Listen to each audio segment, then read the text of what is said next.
இதெல்லாம் நீங்க எப்படி பாக்குறீங்க? த்ரிஷா அவர்கள் அவங்க வீட்டுக்கு போய் வாழ்த்து தெரிவிச்சுட்டு வந்திருக்காங்க. இதை எப்படி பாக்குறீங்க? இல்லை, இந்த தேர்தலுக்கு முந்தி அவங்க வர்றது போகிறது, இவர் கூட போகிறது, இது எல்லாமே மக்கள் மத்தியில் ஒரு அவர்ஷனை கிரியேட் பண்ணுச்சு. இப்போ அவர் ஜெயிச்சிட்டாரு, இனிமேல் யாரும் அதை கேட்க போகிறது பெரிய விளைவுகளை ஏற்படுத்த போகிறது இல்லை. அதனால் அவங்களும் துணிச்சலாக போகிறாங்க. இன்றைக்கி அவங்களுடைய பிறந்த நாள் வேறு. ஸோ அதனால் போயிட்டு வாழ்த்து சொல்லிட்டு வராங்க. பட் அந்த நாணியெல்லாம் வாழ்த்து சொன்னது உள்ளபடியே ரொம்ப மகிழ்ச்சியாக இருந்தது. ஏன்னா இப்போ இவ்வளோ நேரம் ஆயிடுச்சு, தமிழ் திரையுலகத்திலிருந்து குறிப்பிடத்தகுந்த யாருமே வாழ்த்து சொல்லலை.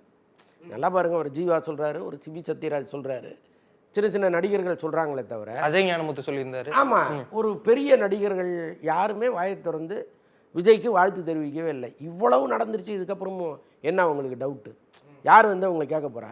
ஓகே, சிங்கிள் மெஜாரிட்டியாக வந்துட்டார் அவர். இதற்கப்புறம் விஜய் முதலமைச்சர் இல்லைங்கிறத யாராலையும் தடுக்க முடியாது, உச்ச நீதிமன்றத்தாலையும் தடுக்க முடியாது.